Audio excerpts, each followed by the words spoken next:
Hola. Comment je suis gênée.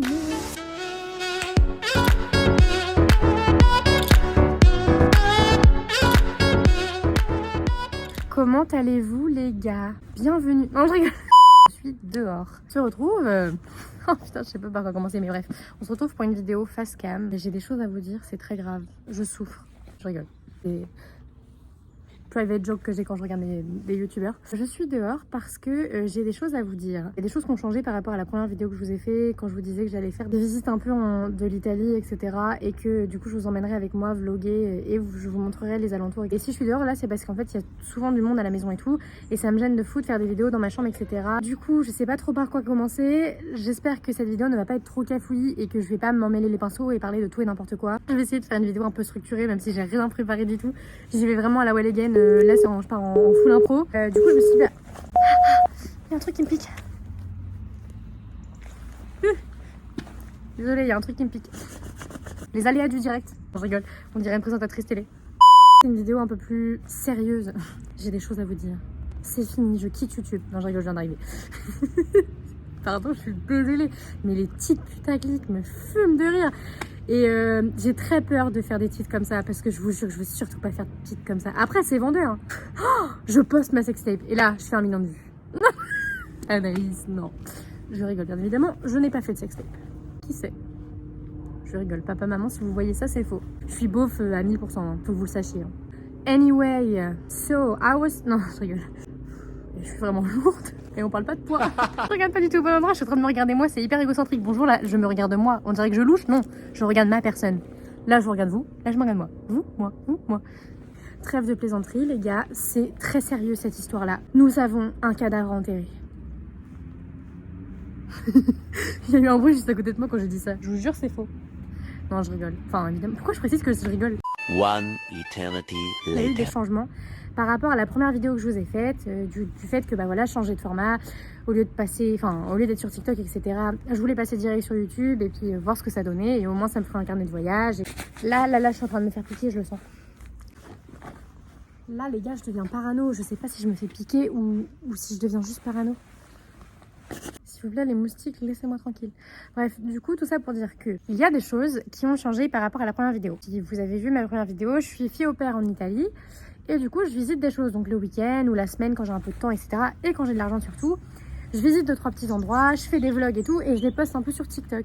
Sauf que le format TikTok, c'est très court, et du coup, il fallait que je fasse plusieurs parties. Je vous fais un petit résumé de la vidéo d'avant. Et sauf que faire plusieurs parties et tout, bah déjà c'est chiant parce que tout le monde ne voit pas toutes les parties. Et quand je fais 14 minutes de vidéo, c'est pas très long. Sauf que sur TikTok, bah 14 minutes déjà c'est trop long pour les gens. Et donc du coup, il faut que je fasse 5-6 parties. Et c'est beaucoup trop chiant de regarder des vidéos en partie plutôt que de regarder une seule vidéo en entier. Je sais pas si ça intéresse des gens et tout, mais moi j'aime bien faire ça, j'aime bien partager. Et j'ai envie que la vidéo que je partage, elle soit en entier et pas en plein de bouts parce que les gens sur TikTok préfèrent juste scroller 1 minute par 1 minute et voilà. Après, c'est le réseau. Si je veux faire des vidéos longues de 14 minutes, bah voilà, là il y a YouTube. Donc c'est ce que je fais du coup. Je me replie sur YouTube et je retourne sur YouTube parce que j'avais déjà fait des vidéos. Bref, il y a des choses qui ont changé par rapport à ça. C'est que je ne vais plus être fille au père. Vendredi, donc là on est vendredi. Non, on est samedi aujourd'hui, sauf que vendredi de la semaine dernière, le matin, je reçois un message de la maman dans la famille d'accueil où je suis qui me dit bah voilà Naïs, écoute, il faut qu'on parle et tout. Je déteste faire ça par message, mais il faut que je te le dise maintenant parce que je t'ai vu t'organiser pour l'avion, etc. Parce que je devais rentrer le 21 décembre pour Noël jusqu'au 16 janvier en France pour voir ma famille, etc. pour Noël. Et du coup, elle m'a dit comme je te voyais t'organiser pour l'avion et tout, je voulais pas que tu prennes l'avion direct et que tu ne prennes pas aller-retour, mais que tu prennes qu'un aller.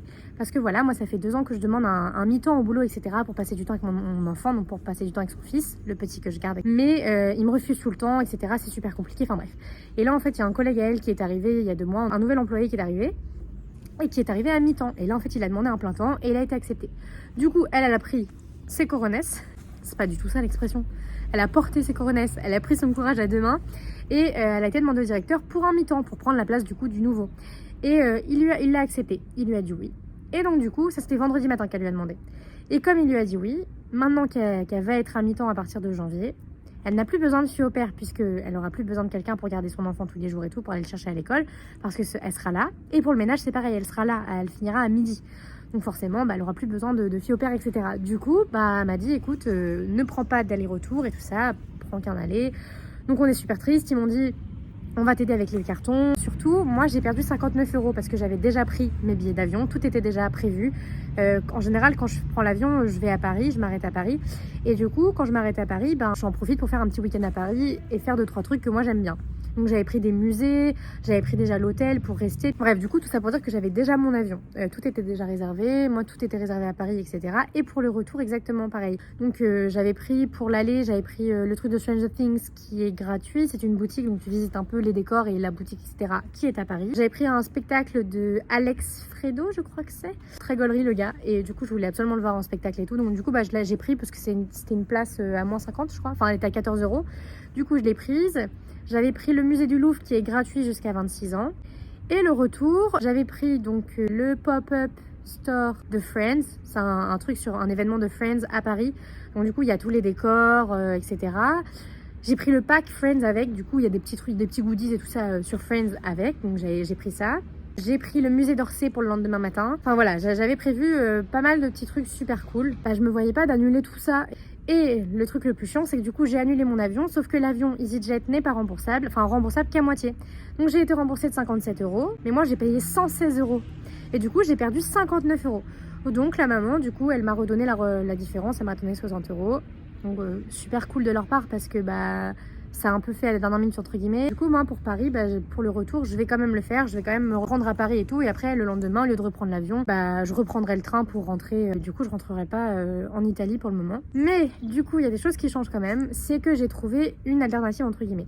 En gros, avant de venir en tant que fille au père là en Italie, j'avais trouvé un service européen. Donc j'avais postulé dans plusieurs services européens. En gros, c'est des missions un peu de volontariat, donc dans des associations, etc.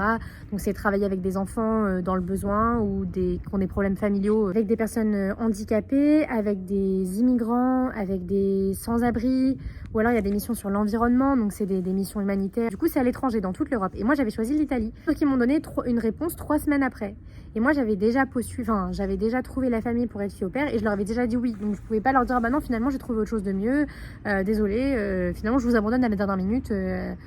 Et du coup, ils doivent refaire une autre recherche de fille au père. Bref, du coup, j'avais déjà dit oui, je m'étais engagée. Donc pour moi, quand je m'engage, j'y reste. C'est hyper important pour moi. Du coup, je me suis dit quoi, c'est pas grave. Là, je fais fille au père, etc. Et je tenterai du coup le service européen après ça. C'est jusqu'à 30 ans, donc ça va, j'ai le temps. Et puis du coup, je me suis dit bon voilà, tu te retrouves sans rien, mais t'as quand même envie de rester un peu en Italie. Là, je partirai le 21 décembre, ça aura fait 5 mois. J'aurais été là 5 mois en Italie, alors que j'avais prévu de faire 1 ou 2 ans. Du coup, je me suis dit bon, Anaïs, qu'est-ce que tu fais?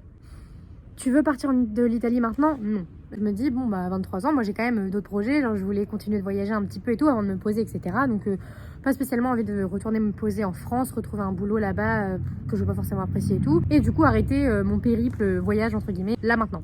Du coup j'ai postulé à genre plus de 12 associations et il y a 5 associations qui m'ont répondu, donc j'ai répondu, etc. en envoyant les papiers, les machins. Et il y a l'association qui me plaît le plus, qui m'a répondu en tout premier. Donc c'est pour Turin. Donc Turin, c'est une très belle ville, c'est ce qu'on m'a expliqué. Là, mon amie Anna d'ici, elle m'a expliqué que Turin, c'était une super belle ville. Et la maman de la famille, pareil, elle m'a dit aussi que c'était une super ville, niveau musée, etc. C'est la ville du chocolat aussi, un peu comme pour la Suisse et la Belgique. Il y a des ateliers de chocolat qu'on peut visiter, etc. Enfin bref, il y a aussi pas mal du musée. C'est une assez grande ville, mais pas trop non plus. Donc c'est bien desservi. Enfin, il y a pas mal de choses à faire, etc. Il y a pas mal de musées et tout. Donc c'est super cool, moi j'adore les musées et tout. Donc c'est une très bonne ville de 1. Et de 2, les missions de ce volontariat, etc. me plaisent énormément. C'est tout ce qui me plaît. Je peux travailler avec des enfants dans le besoin, ou avec des personnes handicapées, ou alors avec des immigrants, ou des... d'ailleurs, toutes les missions que je vous ai énumérées tout à l'heure, sauf l'environnemental, c'était les missions de ce volontariat-là, enfin de cette association-là. Et moi, ça me plaît énormément. Il faut savoir que le volontariat, ça me plaît énormément parce que j'adore aider les gens, j'adore voyager aussi et apprendre une nouvelle langue et une nouvelle culture et tout. Du coup, là, c'est un peu un mix de toutes mes passions. Donc, apprendre des nouvelles cultures, voyager, visiter, mais aussi aider des gens, faire participer à une association, etc. Faire un service européen et pouvoir être utile et au service des gens. Moi, j'adore ça, c'est vraiment trop bien. En plus, on fait des activités avec eux. Là, pour l'instant, je me suis un peu dirigée vers le service, vers l'enfance, parce que j'adore travailler avec des enfants et tout. Donc, pour l'instant, si je suis prise dans cette association-là, du coup, ce sera avec les enfants au début. Mais après, on peut changer de mission en cours de route, etc. pendant 1 an et faire toucher un petit peu tout et voir un petit peu tous les milieux, entre guillemets. Et être utile un peu à plusieurs personnes différentes et pas que les enfants, par exemple. Voilà. Donc du coup après on fait des ateliers cuisine, des ateliers jardinage, des ateliers DIY, donc des trucs faits maison. Du coup c'est hyper intéressant et moi ça m'intéresse vraiment. J'ai eu une première interview le 23 novembre à 14h. Ça s'est pas super bien passé, je crois. Je sais pas, mais en fait, j'étais tellement stressée. Il y a eu des problèmes de connexion, de wifi, etc.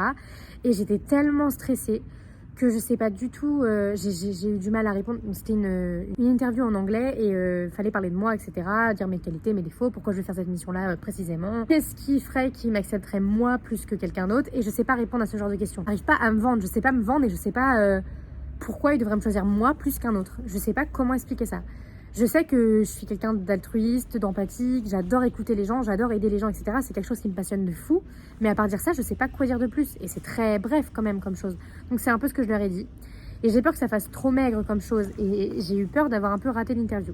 Donc j'en ai une deuxième le 28 avec eux encore. C'est juste que là, cette interview-là, elle sera plus axée sur le service, les missions à faire, etc. Tout ce qu'il faudra faire, tout ce qu'il faudra savoir sur le service. Alors que la première était plus axée sur moi. Et ça m'a carrément angoissée.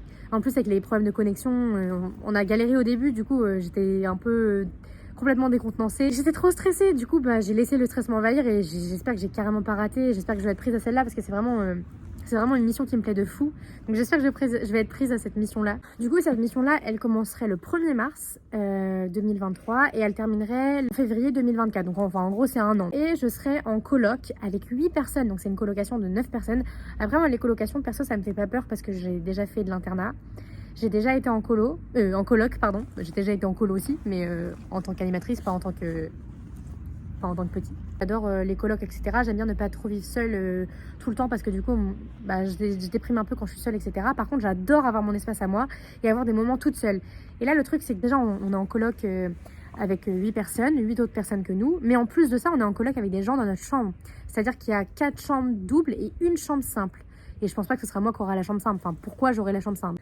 Du coup, je serai forcément, probablement avec quelqu'un dans ma chambre. Du coup, partager un appart avec 8 personnes, 8 autres personnes, déjà, ça peut paraître compliqué. Mais en plus de ça, partager sa chambre pendant un an avec quelqu'un d'autre, bon, ça peut faire peur un peu. Sauf qu'ils m'ont expliqué, écoute, quand t'as des coups de mou, quand il y a un petit conflit ou quoi avec une personne de la coloc ou avec la personne dans ta chambre, etc. Écoute, tu vas faire un tour. Nous, on sort, on va faire un tour et tout. On a mis des règles en place, etc. pour des règles de vie pour que ça se passe très bien tous ensemble. Et surtout, ce qui est très très important, c'est la communication. Donc voilà, faut communiquer, dire ce qui va pas, dire ce qui va aussi. Enfin, communiquer, c'est hyper important. Du coup, voilà, parce que du coup, j'ai eu aussi une première interview avec 3 autres volontaires comme moi qui postulent et 3 autres volontaires qui sont là-bas.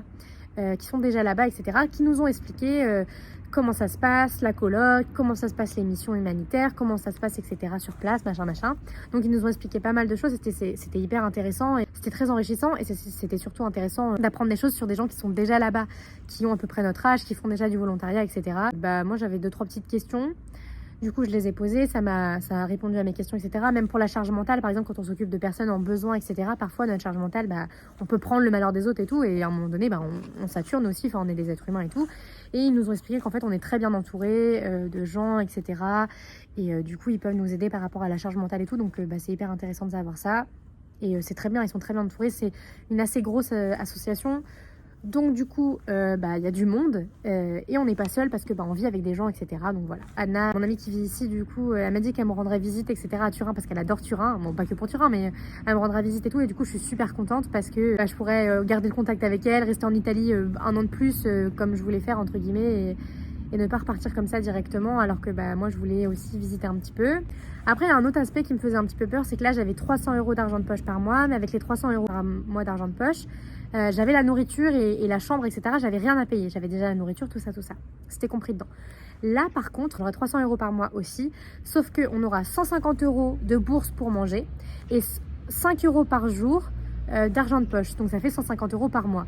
Ce qui fait 300 € en tout, mais il y a la nourriture à payer. Et moi, j'avais un peu peur. Je me disais, mais comment je vais faire? Est-ce que je vais galérer niveau argent? Surtout que moi, je suis carrément dépensière. Je sais pas du tout garder mon argent. Je suis horrible à ça. Et je me dis, écoute, Anaïs, t'as 23 ans, il va falloir que tu grandisses un peu là-dessus. Il va falloir que tu apprennes à économiser, que tu apprennes à garder de l'argent. Et je me dis, peut-être que cette expérience-là, ça peut m'aider. Et eux, s'ils ont réussi à le faire, 300 € par mois et vivre, etc. Et en plus, il y a 579 associations en tout dans toute l'Europe, etc.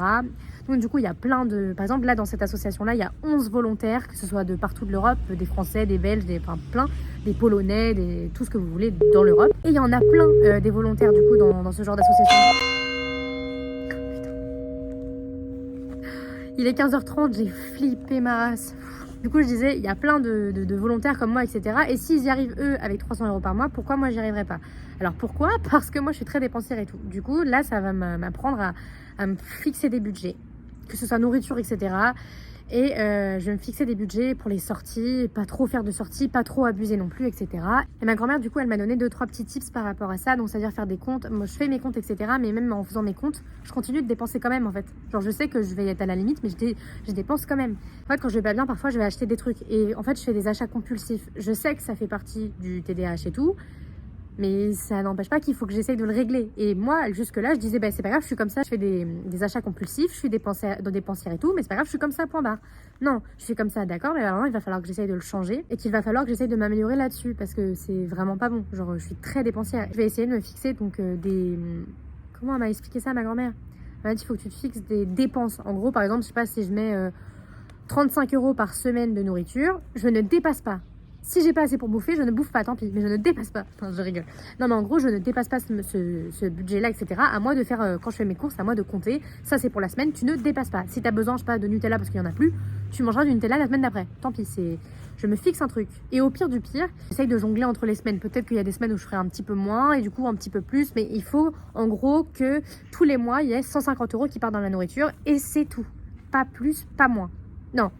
Moins ça peut, mais pas plus en tout cas. Du coup voilà, faire des trucs comme ça peut m'aider à réguler un peu ma folie dépensière et le fait que je sois comme ça avec le TDAH et tout. Parce que oui, j'ai un TDAH, mais oui, ça peut... Alors le TDAH ne se soigne pas, c'est pas une maladie. Mais par contre, le fait d'être dépensière, on peut trouver des solutions. Même si c'est lié à mon TDAH, je peux trouver quand même des solutions. On a parlé avec les personnes qui sont déjà là-bas, ils nous ont dit mais là, on ressort complètement grandi. On ressort et on a changé et on le sent. Et même les gens à l'extérieur le voient, que nous, on en ressort complètement grandi. C'est une expérience qui a des gens qui ont du mal à le vivre et des gens qui n'ont pas de mal du tout à le vivre. Et je sais que là, dans les 3 personnes qui étaient là, il y a 2 personnes qui l'ont super bien vécu. Et il y a une autre personne, une personne des 3, où ça ne lui a pas fait du bien du tout. Il était vraiment pas bien. Ça lui a mis des coups au moral, etc. Enfin bref, il a expliqué un peu tout ça. Et ils ont expliqué aussi que si vraiment ça va pas et tout, au niveau moral et tout, donc on est entouré par les tuteurs, les mentors, etc. Pour nous aider niveau moral, si ça va pas ou quoi, on est même entouré par les gens dans la coloc avec nous, etc. Donc on est très bien entouré. Et si jamais ça va vraiment pas, si c'est des problèmes qui persistent, etc., on peut avoir des visites de psychologues. Et ça peut être pas mal aussi. Après, on a des cours d'italien aussi, donc ça peut être intéressant parce que même si je parle italien maintenant, je parle pas à 100% et il me manque beaucoup de vocabulaire, donc il y a plein de discussions que je pourrais pas avoir d'ailleurs. Même si je peux comprendre les conversations et tout, je vais avoir du mal à reformer les phrases moi-même. Ils nous payent le transport, donc du coup, aller-retour, enfin les voyages, etc., ils nous les payent. Donc ça, c'est super cool aussi. Et pareil, les transports sur place, on aura une carte d'abonnement pour le bus de 1 an. J'espère que je vais être prise à celui-là. Et au pire du pire, j'espère que je serai prise quand même dans un autre. C'est vraiment un truc que j'ai envie de faire, donc on verra bien ce que ça donnera. Mais en tout cas, voilà, je voulais faire une petite vidéo d'explication par rapport à ça, parce que du coup, je serai plus fille au père et je serai plus à Marina di Carrara, mais je serai à Turin, Torino, si jamais je suis vraiment prise à cette association-là. Sinon, il y a des associations à Milan, à Rome. J'ai postulé à pas mal d'autres associations, pas que à Turin. Mais du coup, voilà, je voulais faire un petit point, parce que du coup, il y a des choses qui ont changé par rapport à la toute première vidéo où... Et puis en plus, ça m'a mis un coup au moral parce que en fait, il faut savoir que le vendredi matin, quand elle m'a annoncé ça, la maman, moi j'ai gardé le petit toute la journée parce qu'il était malade et moi aussi j'étais un petit peu malade. On avait un espèce de petit rhume, etc. Du coup, je gardais l'enfant toute la journée à la maison. Et le matin, il regardait un petit peu les dessins animés. Et pendant qu'il regardait les dessins animés, moi j'étais en train de faire... Il y a un petit monsieur qui passe, il me regarde bizarre. Je sais que ça doit être bizarre pour un monsieur de parler à un téléphone. Surtout que moi, de mon point de vue à moi, derrière moi, il ne voyait pas à qui je parlais et il pouvait croire que je parlais à un mur. Non, je parlais à mon téléphone, je ne suis pas folle. Parce que là, comme je suis devant le téléphone, on ne voit pas le téléphone de derrière moi. Sur le côté, on le voit, mais derrière moi, on le voit pas. Du coup, les gens vont me prendre pour une folle, ils vont croire que je parle à mon téléphone, que je parle toute seule, au mur, parce que c'est un mur en face de moi. Un mur comme ça. Non, je ne parle pas au mur, je parle à mon tel. C'est pas mieux, mais c'est un peu moins fou que de parler à un mur déjà. Les gars, vous voyez, j'étais dehors, j'étais en train de marcher et tout, et là je rentre chez moi du lieu où j'étais pour faire la vidéo dehors.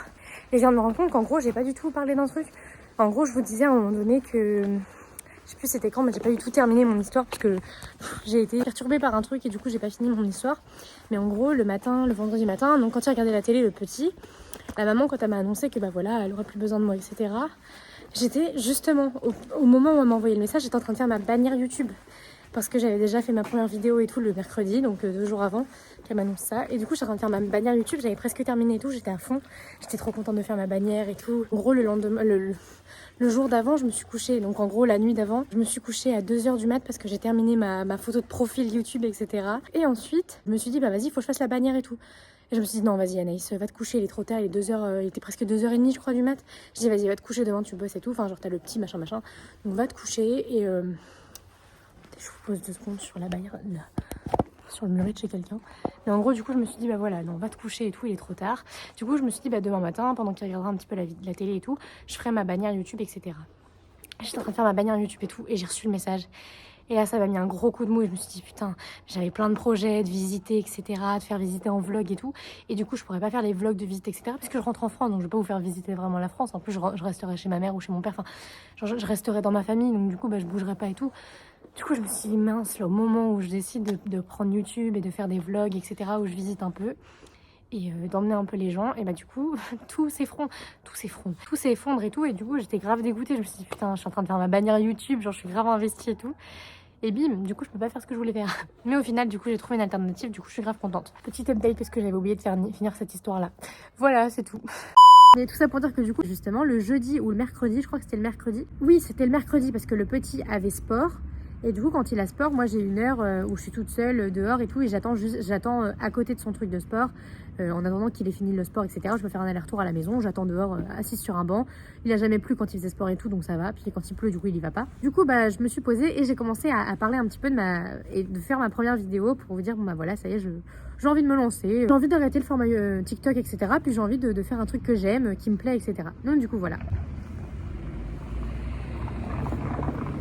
C'est vraiment la place où il y a beaucoup trop de passages à mon goût. Non, la nana, c'est pas chez elle. Bref.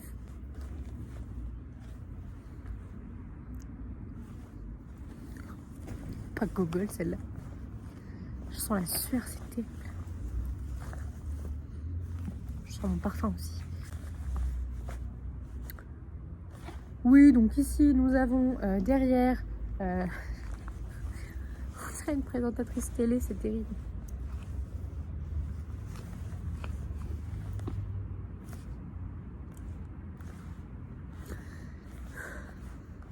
Qu'est-ce que je disais? One eternity. Du coup, je voulais faire un petit point. Parce que par rapport à la vidéo que j'avais fait, il y a des choses qui ont changé. Du coup, je reste pas là où je suis. Je fais plus fille au père. Je vais probablement commencer un service européen, donc du volontariat, donc du bénévolat dans une association. Du coup, je voulais revenir là-dessus et expliquer un peu les petits changements, même si personne ne m'a demandé ce qui se passait dans ma vie. Je le dis quand même. Voilà, donc du coup, je pense que j'ai dit et j'ai abordé à peu près tous les points que je voulais aborder. Je suis un petit peu déçue d'arrêter fille au père là maintenant avec cette famille et tout parce que ça se passait relativement bien. Et je me dis c'est un mal pour un bien entre guillemets parce que je voulais faire un service européen, je voulais aider des gens, je voulais travailler avec plusieurs enfants, etc. J'espère que ce volontariat, je vais être prise et ça se passera bien. On verra comment ça va se passer. Je ne sais pas ce que l'avenir me réserve.